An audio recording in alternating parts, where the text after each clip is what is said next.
Dive into the legend of the future where gods, adventurers, magic, and spectacular settings clash. It feels like a Dungeons & Dragons adventure, but the story rapidly develops layer upon layer with hints of science fiction, familiar ties with planet Earth, and a shrouded, deceitfully rewritten history. Adventurers serve a pantheon of gods called Tekka, but did they really create everything? Or are those adventurers baited with a vain hope for glory, riches, and fame for purposes only known by the gods? Many have succeeded, but countless others have met untimely doom or been discarded by the gods. Put together the clues of intrigue, mystery, and adventure as you follow fate fusing together four strangers, and with them face powerful foes, strange creatures, and the innovative story of this impossible quest that has never been told in the history of literature. Can you figure out where this story is going? Find Scepter of the Gods, The Rod of Truth now on Amazon and get immersed in the beginning of a 5-book saga that will not let you go.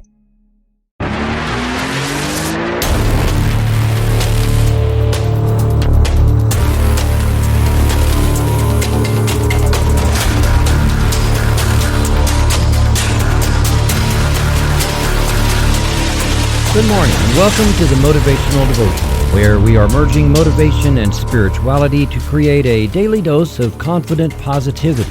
I hope that this morning's podcast will help you to be more spiritually and positively motivated so that you can transform your day. Good morning. I am Mark the Writer, and I want to thank you for joining me today. If you know anyone who could use some encouragement in setting goals or spiritual development, then please share this podcast or the blog version from motivational-devotional.com. Also, why not visit the Motivational Devotional Facebook page and follow us there? You can listen to every episode right on the page. Now, let's get started with today's Motivational Devotional. You don't have to be a goal-oriented person to use a to-do list. Anyone who ever made a grocery list made a to-do list.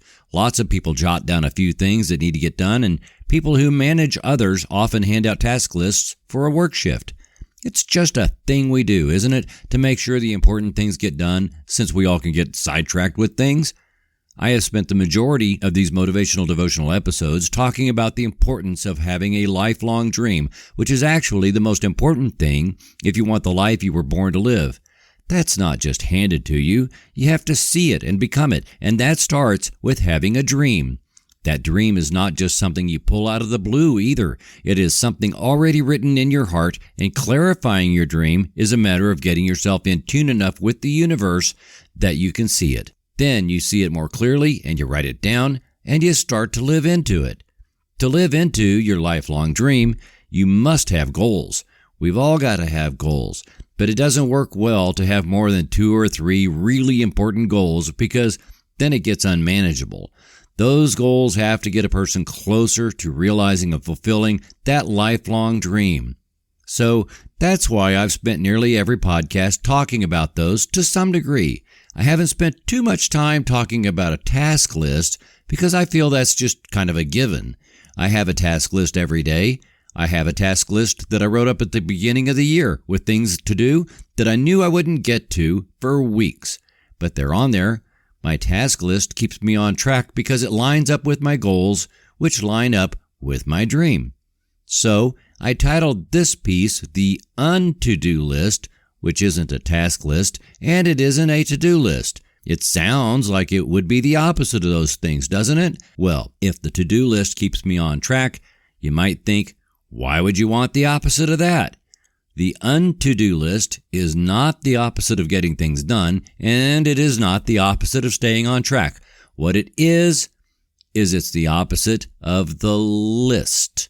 And no, it's not a list of things to not do. There isn't enough time left in my life to make that list. In fact, that's an endless list. And I mean literally endless. Besides, if you focus on what to not do, you're focusing on negative, and you're not focusing on what you want to do. I guess instead of saying un-to-do list, I should call it the unlist of things to do. But then if I had titled this with that, who would ever be interested? If you've made it this far with me, hear me out. When I feel bogged down with a task list, which I absolutely need to keep myself focused, it starts to feel confining. Over time, your tasks need to adjust anyway. The future is always moving because the universe, in order to have your back, is realigning with countless factors while everyone else is making decisions. Your decisions have more certain outcomes the closer they are made to when you decided to make them. Decisions you make for the future have less certain outcomes. For example, today you look at your dreams and you set a goal or 2 or 3. Let me use myself as an example. The second book of my Scepter of the Gods series will be published this year. That's part of my lifelong dream as an author. I have set the goal of it being available on June 18th. There are tasks in place to make sure I get that done. Some tasks depend only on me, such as having a rough draft finished, which needs to be done very soon. I have a date for the final draft to be finished and edited, and then a date to have advanced reader copies out to reviewers, and a date to have the final typesetting finished for the print version. The book cover needs to be finished by a certain date.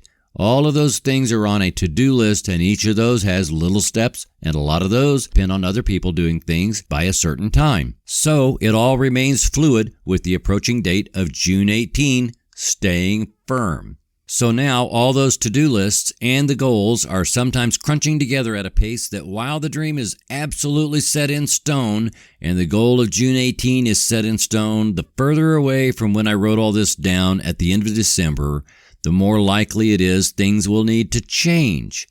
That is when the un-to-do list comes in, because sometimes I find it necessary to just blow up my to-do list and focus on a major thing that will really turn the whole thing sideways if it doesn't get done. That would be the equivalent of saying no more this and none of that, because all I'm going to do all day and for days on end is wrap up the final draft of the book. Well, that, along with writing a podcast every day and keeping up with freelance writing gigs and other stuff, we juggle things, and sometimes a list just needs to be set aside, torn up, blown up, or whatever, so we can relax and just focus on something. Mostly, though, that something isn't something to do, it is something to be. That brings us to how this is both motivational and spiritual.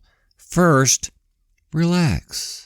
You're trying to move your life toward how you want it to be. Your to-do list can sometimes get in the way of that because none of us is all-seeing and knows in advance all the things we need to do. So, relax.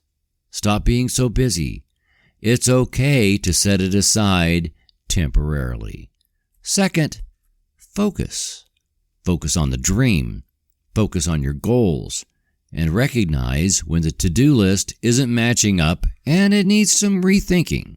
Third, and this is maybe the most important, stay spiritually grounded and connected to your dream. See yourself in your own mind living as if the dream is completely manifest around you. That's probably never going to be on your to-do list. I know it isn't on mine. But it's critical for knowing that this is where you're going and it's why you're doing what you're doing. So, I guess it is kind of a list after all. It's a list of ways to be instead of things to do. You have your to-do list, so maybe it's a great idea to have a to-be list. Be relaxed. Be focused. Be spiritually grounded. Be your own visionary. That's your un-to-do list, and while you're working your to-be list, realize that all of creation is certainly conspiring in your favor. Trust that the universe always has your back. Spiritual teacher Ram Dass once said, "The thinking mind is what is busy. You have to stay in your heart. You have to be in your heart. Be in your heart. The rest is up here in your head where you are doing. Thank you for taking the time to listen today. Please help keep this podcast going by following the Motivational Devotional Facebook page, following @Threefold Way Radio on Twitter, and sharing the written format of today's message from motivational-devotional.com on your social media. I am deeply grateful for your support, and thank you for letting Motivational Devotional be part of your journey. Peace out. See you tomorrow.